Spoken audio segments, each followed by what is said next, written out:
Bismillahirrahmanirrahim. Assalamualaikum warahmatullahi wabarakatuh. Alhamdulillah. Alhamdulillahilladzi arsala rasulahu bil huda wa dinil haqq liyuzhirahu 'ala ad-din kullih wa kafa billahi shahida. Asyhadu an la ilaha illallah wahdahu la syarika lah. Iyyahu na'budu wa iyyahu nasta'in. Wa asyhadu anna Muhammadan abduhu wa rasuluhu al-mab'uutsu hudan lil 'alamin. Salawatullah alaihi wa ala alihi wa ashabihi wa man tabi'ahum bi ihsanin ila yaumiddin. Wa sallama tasliman katsira. Amma ba'd.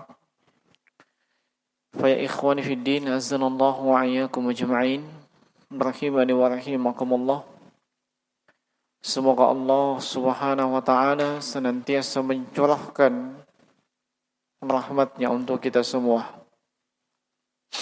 Dan kembali di kesempatan petang atau di malam hari ini di penanggalan 28 Syawal, di penghujung bulan Syawal di tahun 1442 Hijriah.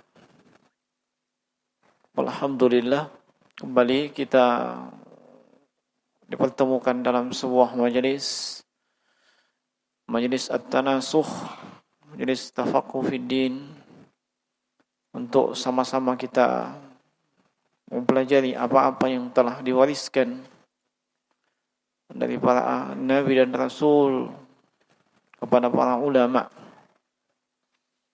Yang di petang atau di malam hari ini, sebagaimana yang terjadwal, adalah berkaitan dengan akidah, dan masih di pembahasan atau di kitab Masailu al-Jahiliyah, yang merupakan karya Syekhul Islam Mujahid al-Mujaddid Syekh Muhammad At-Tamimi An-Najdi rahmatullah alaih. Dan kita telah menyelesaikan sampai dengan permasalahan yang ke-115. Sekarang kita masuk kepada persoalan jahiliyah yang ke-116. Naam. Dan sebelum kita masuk, ada tadi masuk pertanyaan yang dia bertanya bagaimana memahami siapa itu orang jahiliyah yang masih hidup di zaman ini. Ya, siapa yang masih layak disebut jahiliyah? Naam. Pertanyaan yang ringkas, tetapi mungkin di antara kita masih bingung siapa yang layak disebut orang jahiliyah. Maka kita jawab bahwasanya secara ringkas, siapa saja yang tidak mengenal, tidak mengetahui hukum-hukum Allah dan Rasulnya sallallahu alaihi wasallam, atau lebih mendahulukan, lebih memprioritaskan adat istiadat, tradisi dibandingkan apa-apa yang Allah datangkan dari Al-Quran dan sunnah Nabi sallallahu alaihi wasallam, hakikatnya dia adalah orang yang jahiliyah. Sebab mereka manusia yang diistilahkan dengan manusia yang hidup di zaman jahiliyah,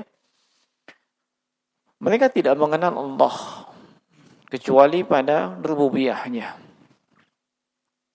Mereka tidak menunaikan hak Allah, yaitu beribadah hanya kepada Allah tanpa menyekutukannya.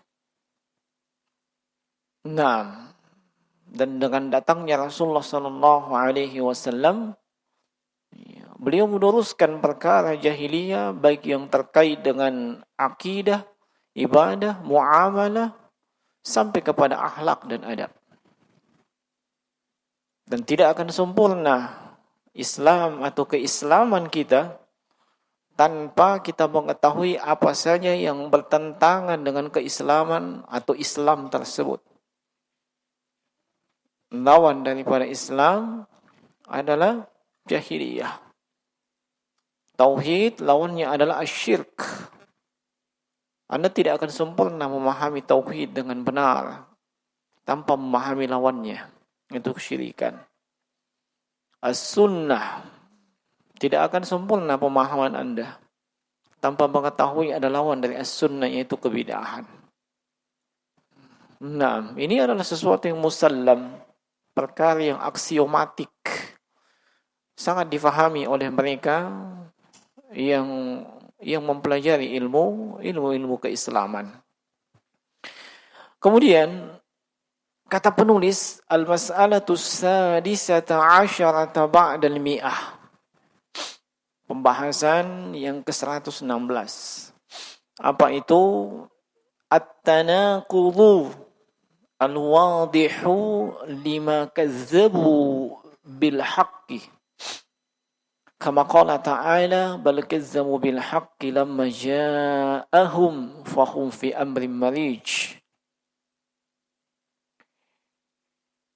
At-tanaqud al-wadih, kontradiksi yang sangat nampak, kontradiksi yang sangat jelas. Kontradiksi itu bertolak belakang, bertentangan. Ya. Ada yang kontradiksi ucapan dengan ucapan, ada yang kontradiksi ucapan dengan perbuatan. Ya. Ada yang kontradiksi perbuatan dengan perbuatan. Ya. Nah, paham maksudnya kontradiksi? Pertentangan, bertolak belakang. Ya. Sebagai contoh, dia mengatakan, ada yang mengatakan, ini hukumnya haram, lisannya. Tetapi yang dia lakukan justru bertentangan dengan apa yang dia katakan. Bertentangan, kontradiksi. Tanakut. Ya. Nah, kaum jahiliyah, mereka ini tanakudil wadih lima kazzabu bil haqqi. Kenapa mereka terjatuh ke dalam at-tanaqud atau kontradiksi yang sangat tampak? Disebabkan mereka mendustakan kebenaran. Sebagaimana Allah sebutkan, bal kazzabu bil haqqi lamma ja'ahum. Bahkan mereka mendustakan al-haq. Sebahagian ahli tafsir menjelaskan bil haqqi, kazzabu bil haqqi, dalam surah Qaf ayat yang ke-5, mereka mendustakan Al-Quran. Dan mereka di sini adalah kaum musyrikin. Dan kaum musyrikin termasuk kaum jahiliyah selain daripada ahlul kitab. Sebab kaum jahiliyah itu adalah kaum musyrik, kaum yang diberikan Alkitab, ahlul kitab, ataupun selain mereka dari kalangan kaum musyrikin. Nah, bahkan mereka mendustakan al-haq lamma ja'ahum, ketika kebenaran atau Al-Quran itu datang kepada mereka. Akhirnya apa yang terjadi? Fahum, akibah, ada huruf fa, ya. Fahum fi amrim marij. Akhirnya mereka pun masuk ke dalam kacau balau, pertentangan, kontradiksi dan yang semisalnya. Syekh Profesor Dr. Shalih bin Fauzan itu menjelaskan, at-tanaqud, kontradiksi, huwa, adalah tadarubul aqwali wa ikhtilafuha, yaitu ucapan-ucapan itu bertolak belakang atau bertentangan dan berbeda-beda. Ya. Faman tarakal haqqa fa innahu yubtala bitanaqudi wa tadarubi aqwalihi li'anna ad-dhalala tasha'abu wa la hadda li sya'bihi. Kata beliau hafizahullahu ta'ala, yang at-tanaqud itu adalah ucapan-ucapan yang saling bertentangan antara satu dengan yang lainnya. Berbeda antara satu dengan yang lainnya. Siapa saja yang meninggalkan kebenaran, maka ia pasti akan diuji dengan kontradiksi, tanaqud, wa tadarubu aqwalihi, dan juga pertentangan dari ucapan-ucapannya. Kenapa? Hal itu disebabkan kesesatan itu bercabang-cabang. Tasya'abu, ya, wala hadda li sya'bihi. Bahkan kata beliau, karena kesesatan itu bercabang-cabang sampai tidak ada batasan pada cabangnya.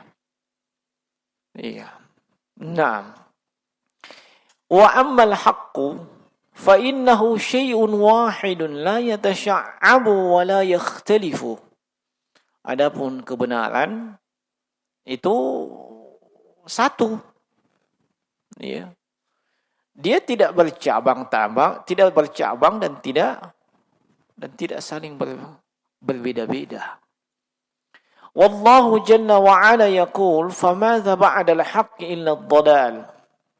Allah Subhanahu wa taala berfirman dalam surah Yunus ayat 32, famadza ba'da al-haqqi illa ad-dhalal. Maka apa lagi setelah kebenaran itu kecuali pasti kesesatan.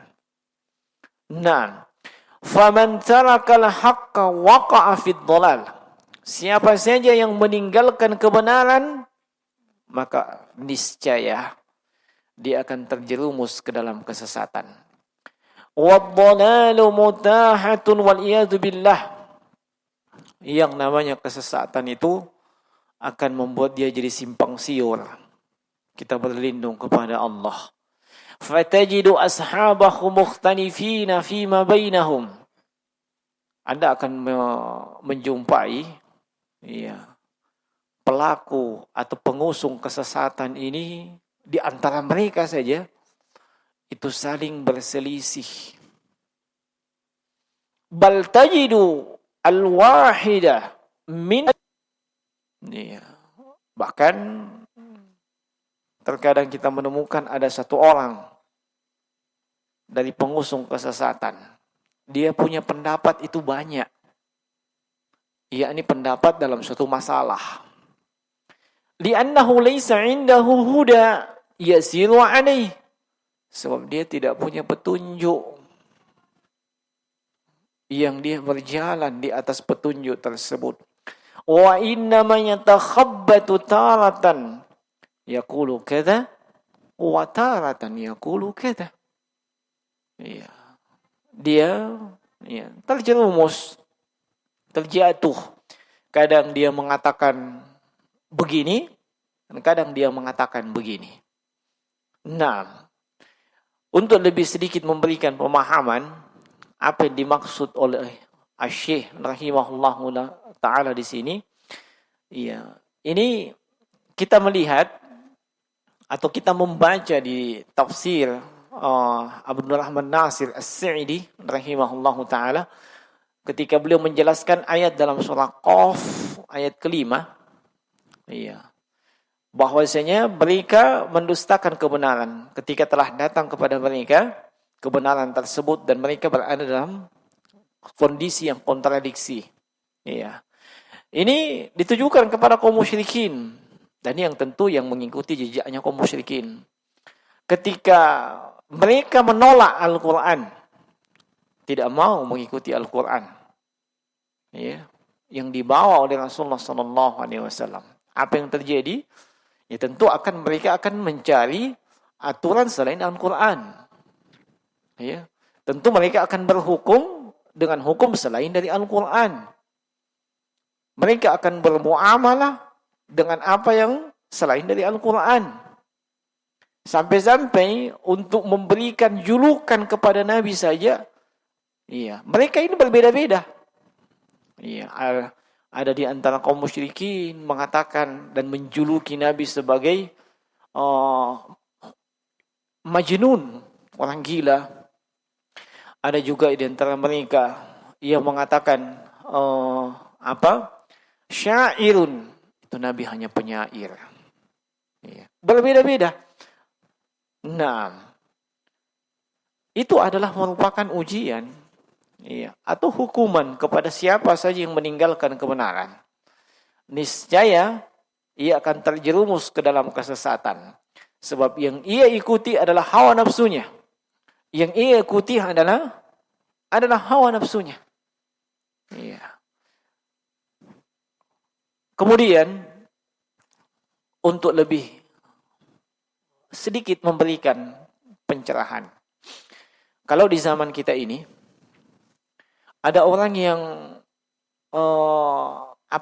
fobia dengan orang-orang yang kembali kepada Al-Quran dan As-Sunnah. Saya biasa dikirimkan oleh sebahagian kalangan video-videonya.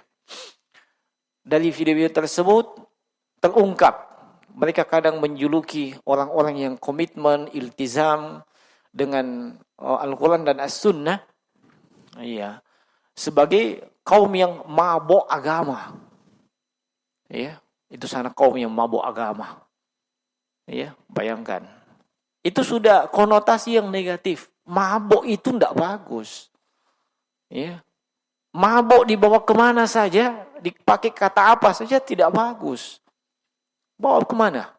Mabuk cinta. Bagus ke mabuk cinta?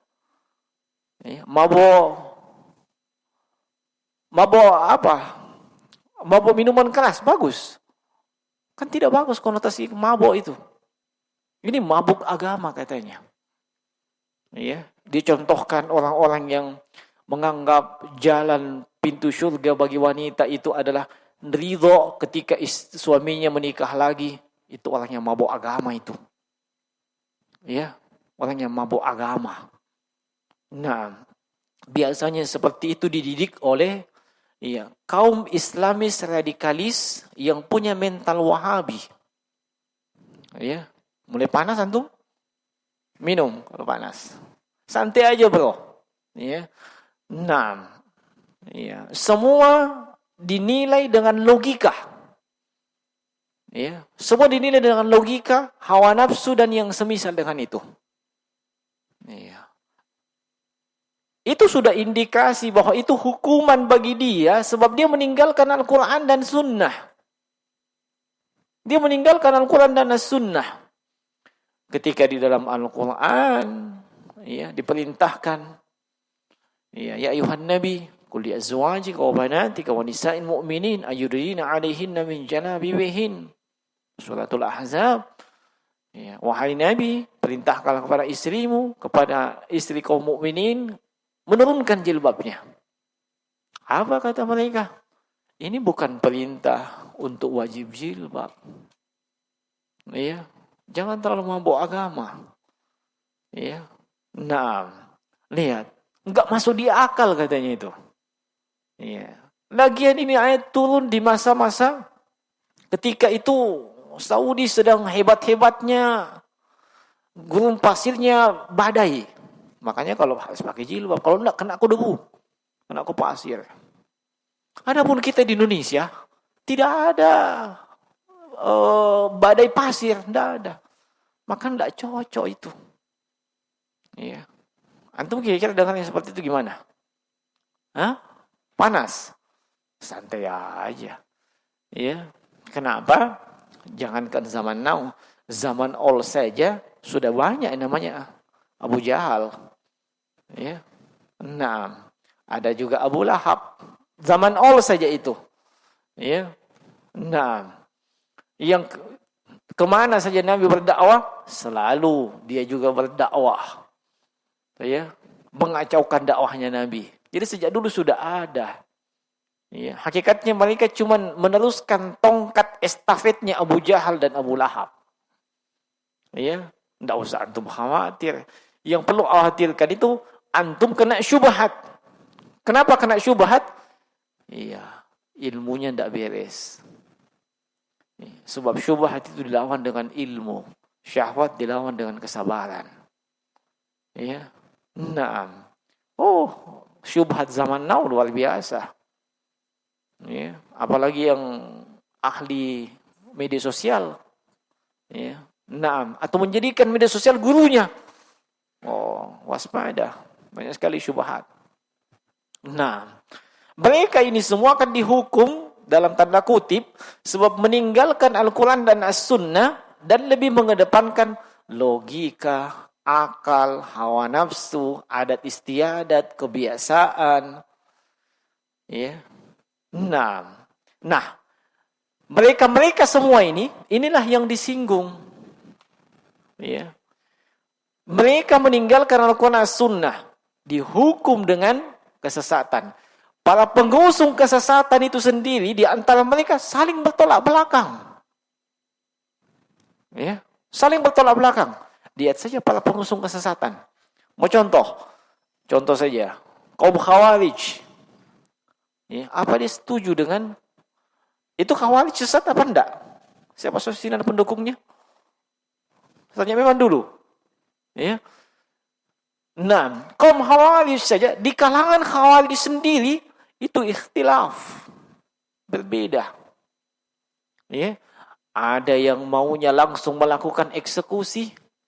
Ya, eksekusinya apa? Turun ke jalan. Ya. Gulingkan pemerintah. Ya. Nah, ada yang bertugas memberikan provokasi dan propaganda di media sosial. Iya, setelah terbakar emosinya, turun ke jalan, melakukan aksi-aksi. Dan di kalangan mereka ada yang tidak setuju. Ada yang maunya kita main cantip. Bagaimana main cantip? Cukup di belakang layar. Masukkan pemahaman ini, masukkan ke pemahaman ini. Masuk ke halaqah sana, masuk ke halaqah sini. Mereka inilah disebut dengan Khawarij Qaidiyah. Qaidah. Hanya duduk-duduk. Tidak turun ke jalan. Tidak melakukan pengeboman. Tidak. Tapi mereka inilah paling berbahaya. Ya. Kaum Murji'ah. Mu'tazilah. Ya. Mereka saja itu saling bertentangan. Dalam masalah iman saja. Ya. Murji'ah berkeyakinan kalau kau melakukan dosa, enggak masalah. Imanmu tetap kinclong. Enggak ada pengaruhnya itu dosa dengan keimananmu. Itu Murji'ah. Ya.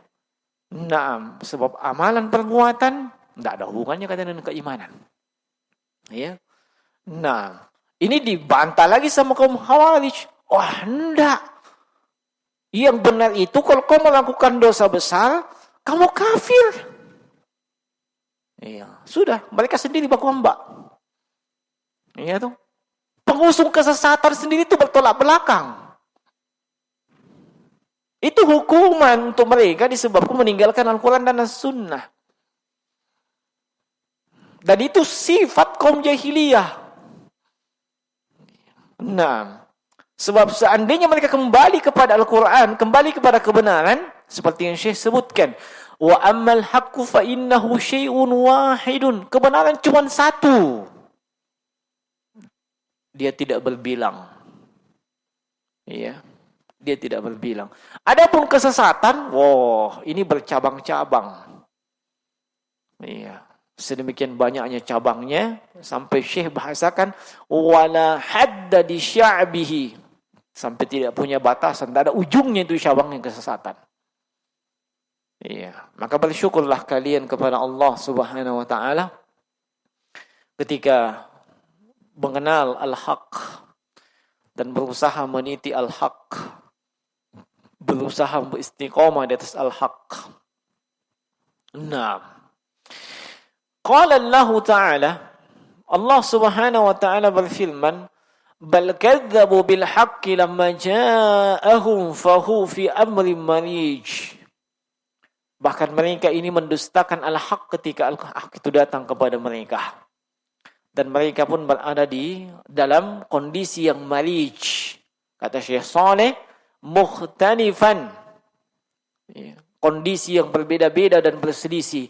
Fa ahlul batil yakhtalifuna fima bainahum wa yata'aduna wa yudhallilu ba'dhum ba'dha.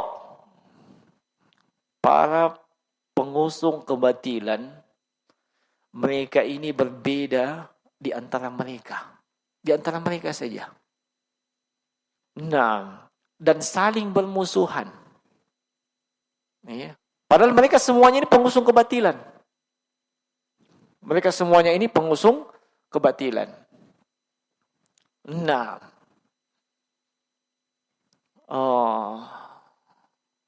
Sekarang yang lagi masih viral. Hamas. Kenal Hamas? Kenal ya? Tahu? Bukan mau kenalan, enggak. Antum tahu Hamas? Ya. Yang memperjuangkan apa? Perjuangan Palestina. Ya. Nah. Terus yang menentang mereka siapa? Hah? Apa? Fatah. Apa itu Fatah? Lawannya Hamas. Oh, lawan politiknya. Oh, main politik ceritanya ini. Nah, ini Hamas, antum tahu asalnya dari mana? Hah? Itu kan Syiah. Ini Hamas itu Syiah. Nah, tentu didukung oleh negara Syiah, Iran. Kenapa didukung? Ada kepentingan. Seperti ketika Irak digempur, ada kepentingan. Ya. Kalau itu dibantu, menang, intinya bisa mensyiahkan seperti yang terjadi di Irak. Ada kepentingan, toh. Jadi intinya kita kelihatan membela. Iya. Sebab kalau mereka menang, bisa mensyiahkan negeri tersebut.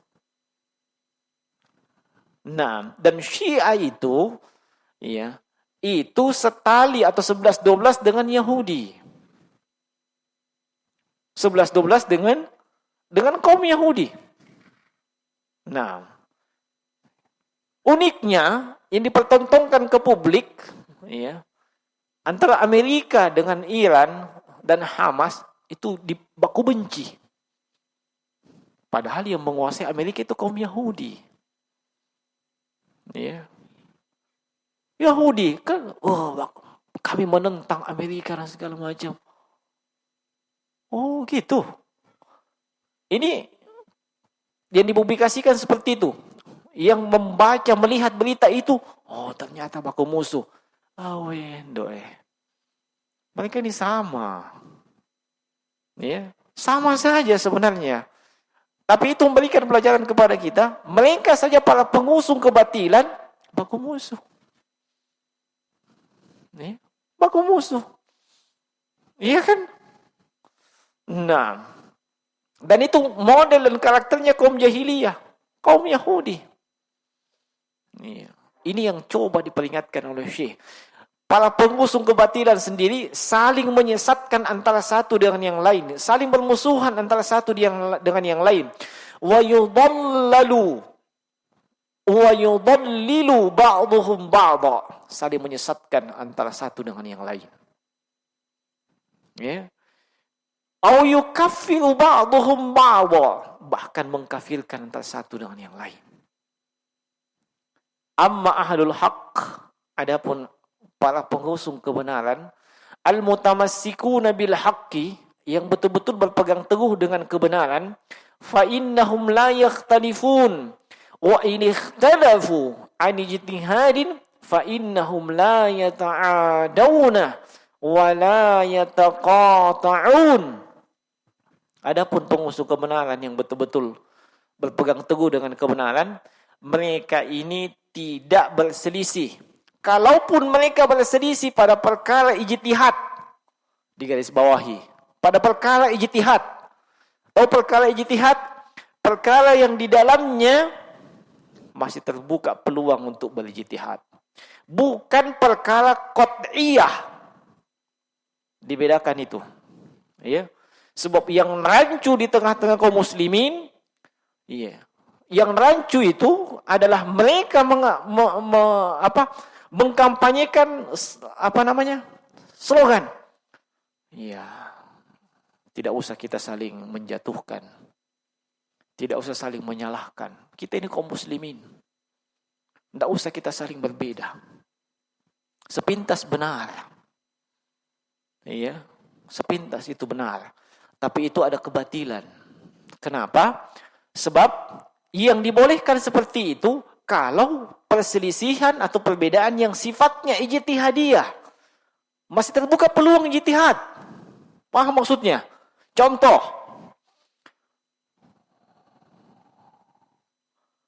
Kalau kita melaksanakan ibadah salat, ada yang mengangkat tangannya ketika takbir, Allahu Akbar, sejajar dengan pundak.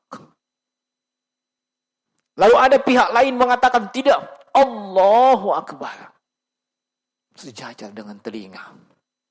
Apakah antum mau salahkan? Yang mana antum mau salahkan? Yang tidak sholat beda. Pintar tuh. Ya memang tidak perlu disalahkan, itu ijtihadiyah. Masing-masing punya dalil yang benar.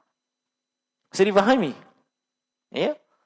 Nah, itu tidak ada masalah yang seperti itu kita berbeda. Turun sujud, ada yang turun pakai tangan. Pakai haditsnya Wa'il ibn Hujr. Ada yang turun pakai apa? Saya kira kening. Turun pakai lutut. Ini perkara ijtihadiyah. Si fulan dan si alan beda. Apa kita mesti ribut? Enggak perlu ribut. Ijtihadiyah itu. Enggak perlu kita permasalahkan. Kalau itu yang dimaksud, tidak ada masalah. Tapi yang jadi masalah, perkara yang sifatnya qat'iyah, perkara yang bukan ijtihadiyah, perkara yang pasti dalam agama. Satu mewajibkan sholat 5 waktu, yang lain mengatakan enggak wajib. Paham maksudnya? Ini enggak bisa kita sama. Nah, yang satunya memuliakan, menghormati, at-taradu, mendoakan keridhaan kepada as-salaf, para sahabat, sahabiyah. Yang satunya melaknat. Ini bukan ijtihadiyah. Bisa difaham? Nah, yang satunya mengatakan salat itu 5 waktu, 5. Yang satu mengatakan 3 jibro. Ini bukan ijtihadiyah. Ini tidak boleh disatukan memang. Pasti satu salah, satu benar. Adapun yang perkara kayak tadi, tidak ada masalah, ijtihadiyah. Dan kaum muslimin yang berpegang teguh dengan kebenaran, kalau perkara ijtihadiyah, no problem. Tidak saling ribut itu. Kalau dia betul-betul faham.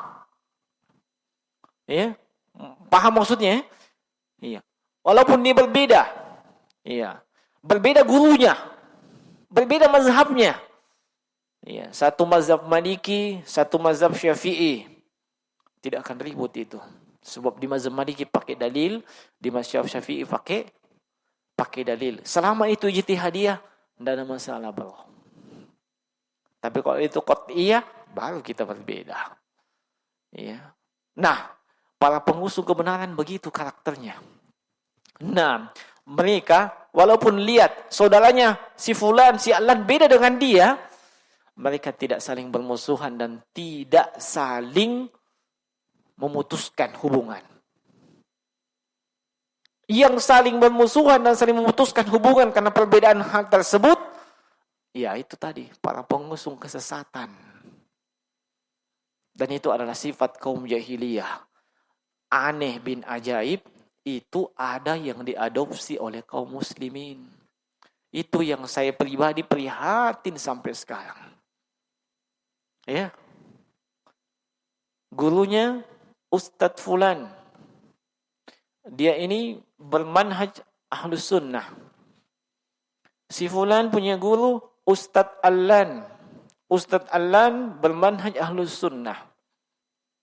Tapi kalau ketemu di jalan, satu menghadap utara, yang satu menghadap selatan. Akhirnya yang terjadi apa? Dua-duanya jatuh ke selokan. Karena tidak memperhatikan jalan. Iya. Dia mau praktekkan Ghaddul Basar, menundukkan pandangan, tapi salah praktek. Kenapa? Yang dia hadapi bukan perempuan. Ya. Nah, sampai dulu dikenal istilah Masya Allah, la salam wala kalam. Ya. Seolah-olah yang lewat ini patung, batu. Ya. Kan kalau saudara kan, Assalamualaikum. Kan begitu. Kalau dia tahu dia bisa Muslim tuh, Assalamualaikum. Iya. Mungkin ada lagi yang beralasan. Dia ahlul bid'ah. Hebat tuh ngete. Memang sikap ahlus sunnah terhadap ahlul bidah memang tegas. Ya. Mereka memboikot, menghajar. Itu di kondisi apa? Di kondisi ketika ahlus sunnah mayoritas memboikot, menghajar, mentahdzir itu obat supaya dia rujuk. Tapi kalau di kondisi ahlus sunnah minim, kilah sedikit, siapa yang diboikot? Siapa? Ya. Para pengusung kebatilan jumlahnya banyak. Kau akan tinggal di tengah hutan. Nah, dia sebutkan lagi riwayat Imam Ahmad bin Hanbal begini seterusnya. Subhanallah, di masa beliau ahlus sunnah mayoritas. Ya. Mayoritas ahlus sunnah ketika itu. Sehingga si fulan ini yang terjatuh ke dalam kebid'ahan, begitu diboikot, langsung dia rujuk. Sebab kenapa? Dunia jadi sempit. Kemana-mana tidak ada yang ngajak dia salam. Toh? Nah, akhirnya dia pun rujuk. Itu obat. Bahkan kalau itu, walaupun diboikot, dia tidak bisa berubah, diganti obatnya. Tidak jadi diboikot. Dicari cara lain. Iya. Tapi itu kadang dalam penerapan yang waliyadzubillah.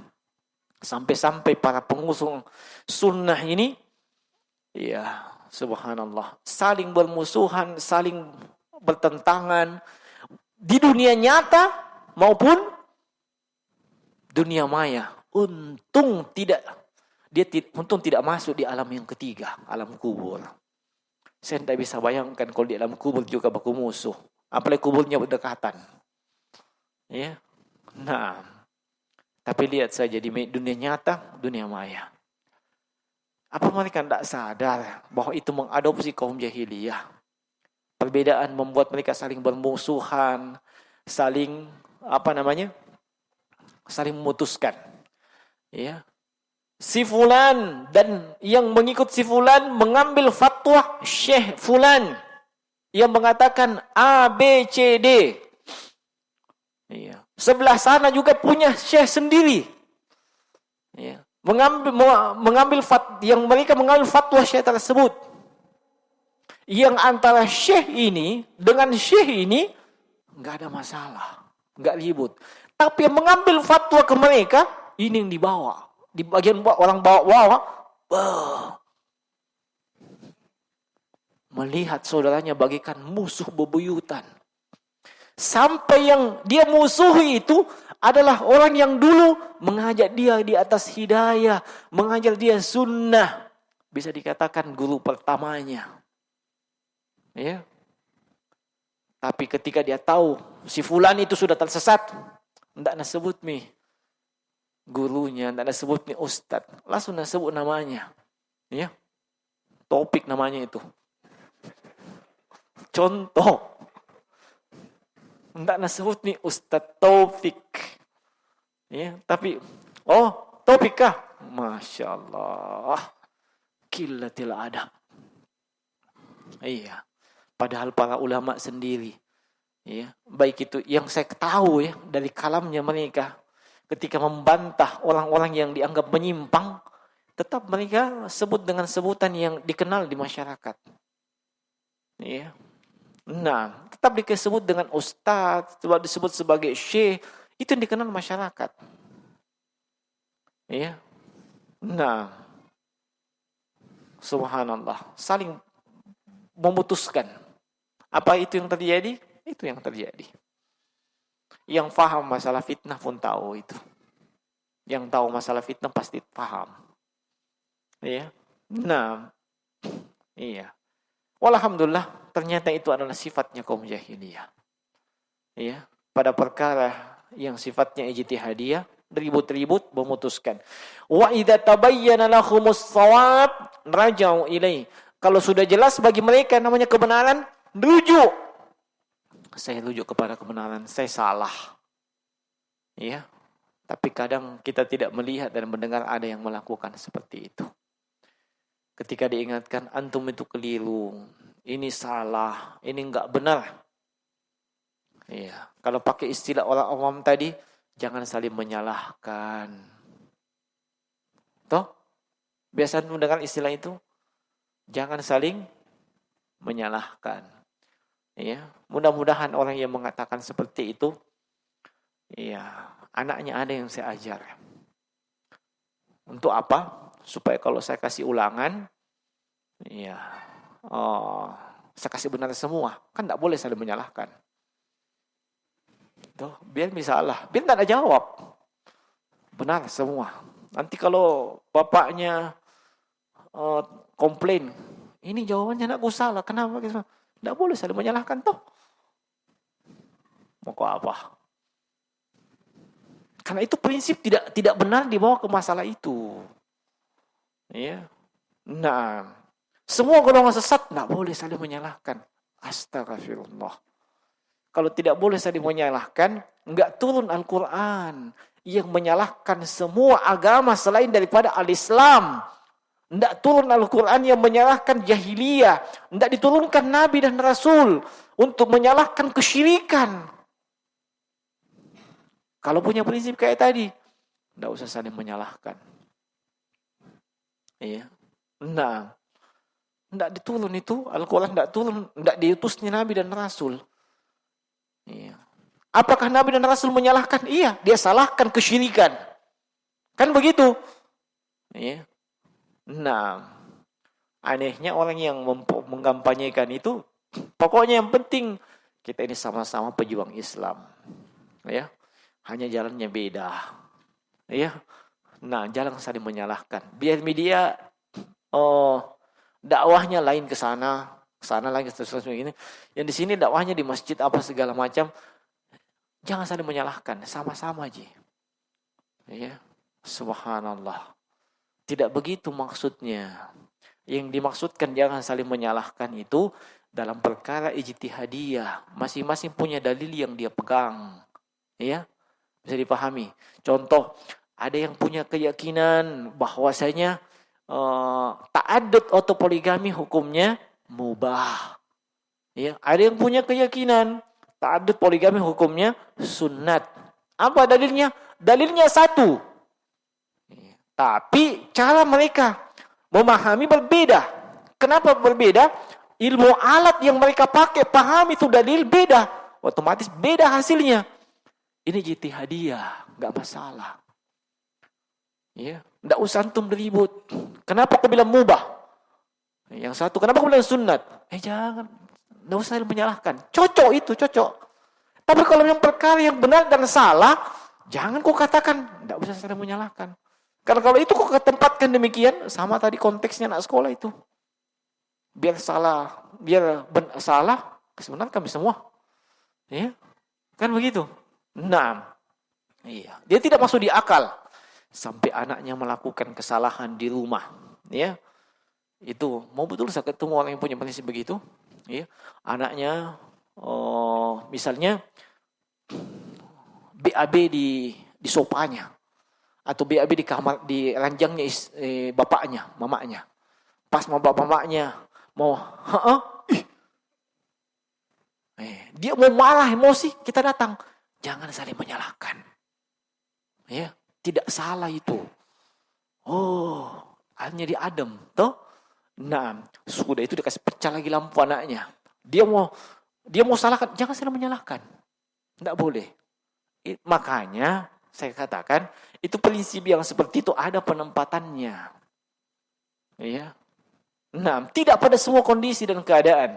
Kalau perkara ijtihadiyah, maksudnya dalam masalah agama, masing-masing punya dalil yang dalilnya bisa dipertanggungjawabkan dari sisi pendalilan, no problem, enggak masalah. Seperti konteks yang kita sebutkan tadi. Tapi kalau enggak, jangan pakai prinsip seperti itu. Nah, Syekh menyebutkan bagaimana kaum muslimin dari kalangan a'immatul al-madzahib al-arba'ah. Ya. Para imam-imam yang 4. Imam mazhab. Ya. Imam mazhab yang 4. Masing-masing mereka punya ijtihad. Landasan ijtihad mereka beda-beda. Otomatis banyak di antara hukum yang keluar di mazhab mereka beda antara satu dengan lain. Ya. Naam. Imam Abu Hanifah rahimahullah, An-Nu'man ibn Thabit, beliau landasannya seperti diungkapkan oleh para sebagian ulama, ra'yu. Kalau dapat dalil Al-Quran dan As-Sunnah, ra'yu. Ya. Kemudian yang setelah itu adalah Imam Malik. Apa landasan fikih beliau? Ya, a'malu ahlil Madinah, amalan penduduk kota Madinah. Apa yang diamalkan penduduk kota Madinah? Itu dijadikan patokan. Iya. Naik ke atasnya Imam Muhammad bin Idris Asy-Syafi'i. Itu pendekatan dari sisi bahasa. Iya. Naik ke yang paling muda, murid Imam Syafi'i, Imam Ahmad bin Hambal. Apa dasarnya beliau? Iya, dasarnya beliau adalah asar, hadis. Landasan fikihnya beda. Kira-kira bisa sama hasilnya? Ya enggak lah. Tapi itu tidak ada di kalangan para imam arba ini itu kemudian mengkafirkan, misalnya yang datang belakangan. Imam Malik mengkafirkan Imam Abu Hanifah. Enggak. Imam Malik mendolal, mengatakan Imam Abu Hanifah sesat, menyesatkan. Dolal mubin, finnar. Enggak ada itu. Zaman sekarang itu banyak begitu. Kalian tahu enggak? Dia bukan imam mazhab begitu. Sementara imam mazhab yang dia mengaku di atasnya tidak seperti itu. Ya. Enggak ada yang seperti itu. Nah, itulah hukuman dari Allah Subhanahu wa taala kepada para pengusung kebatilan. Nah, termasuk yang ingin kita ingatkan sekarang lagi kan ribut-ribut masalah tuduhan bahwasanya itu salafi gagal faham dengan mazhab. Ya. Mereka tidak punya mazhab. Mereka tidak mengikuti mazhab katanya. Seolah-olah mengikuti mazhab tertentu itu kewajiban. Ya. Ini orang lebih gagal paham lagi. Ya. Kenapa? Sebab kita belajar mazhab satu untuk membuat tartibul ilmiah, mempelajari sebuah fikih supaya tertib, tahu tertib sistematis. Dari kitabut tohara masuk kitabus sholah, ya kan? Masuk kitabul janais, kitabun nikah, begitu tertib. Tertibnya Imam Syafi'i misalnya. Kita belajar di mazhab Syafi'i. Itu belajar mazhab. Bukan untuk fanatik dengan mazhab itu. Sebab hakikatnya ini wasilah, sarana. Kita belajar fikih apa saja, tujuannya apa? Beribadah kepada Allah dengan benar. Itu tujuan. Wasilahnya apa? Belajar. Bisa lewat mazhab, bisa lewat selain daripada mazhab. Kalau mau lebih ringkas, kita mau ke masjid ini. Tujuan utama ke masjid ini misalnya. Kita bisa pakai wasilah apa? Ada yang jalan kaki. Apakah kamu menyalahkan yang naik motor? Iya. Ada yang naik mobil. Apakah ada yang naik pesawat? Kalau ada naik pesawat, bisa jadi. Apakah antum berani menyalahkan? Kenapa kau naik pesawat? Ya. Dan yang kenapa yang umum di negeri kita jalan kaki? Sama itu tadi. Kenapa kau pakai mazhab Hambali? Yang umum di negeri kita Syafi'i.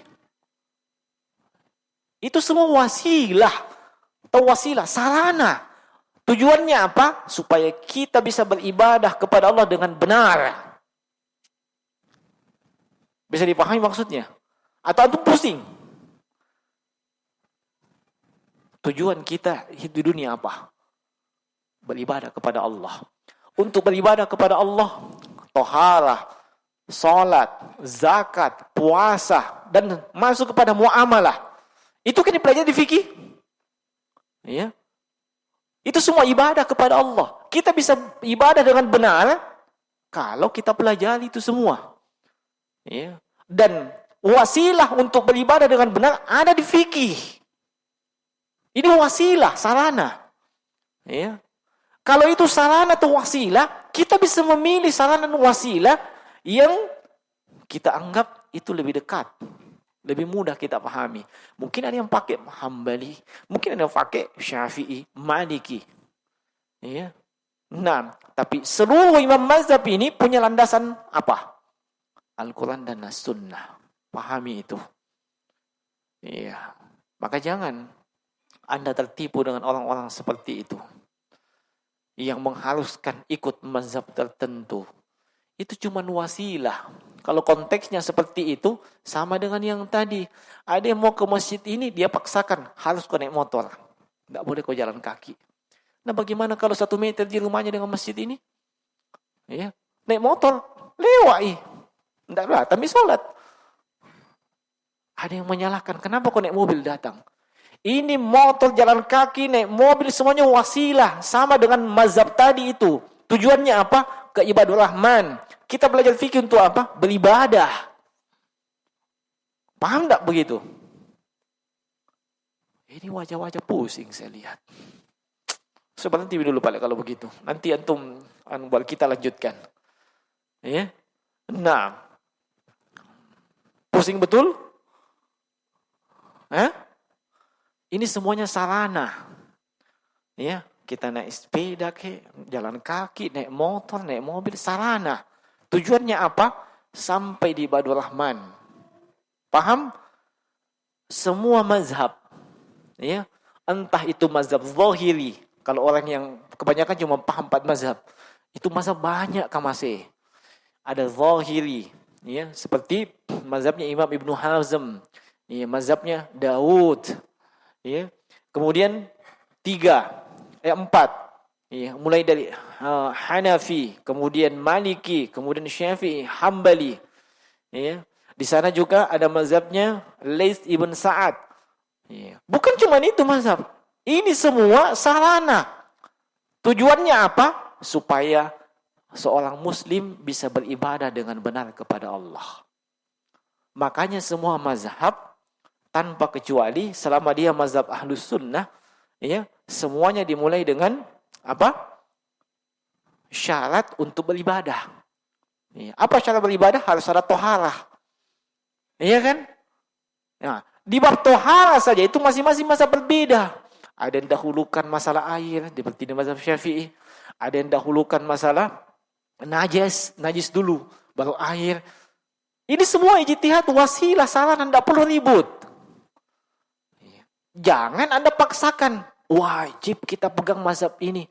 Sama aja kau wajibkan orang naik motor itu. Ya. Sama kau wajibkan orang naik sepeda, naik jalan kaki. Ya. Bisa dipaham tak yang seperti ini? Nah, kalau bisa dipaham, alhamdulillah. Tapi saya tidak minta antum jawab itu ribut-ribut di internet. Bukan kapasitas antum. Ya. Kalau ada yang ngajak ribut-ribut seperti itu, tidak usah dibati-bati. Ya. Kalau mengganggu pikiran antum, bekukan akunnya antum. Ya. Nah, minta kepada istri untuk berikan pencerahan. Insyaallah antum lupakan itu. Kalau istri antum belum bisa berikan pencerahan, tambah istrinya supaya lebih banyak bisa diberikan pencerahan. Tidak usah pusing dengan seperti itu. Ya. Itu yang membuat orang jadi futur. Ya. Dia sudah bagus belajarnya, tiba-tiba dapat syubhat. Ini akhirnya apa? Futur. Ya. Nah, sekira cukup jemaah sekalian. Subhanallah bihamdihi, astaghfiruka wa atubu ilaik. Assalamualaikum warahmatullahi wabarakatuh.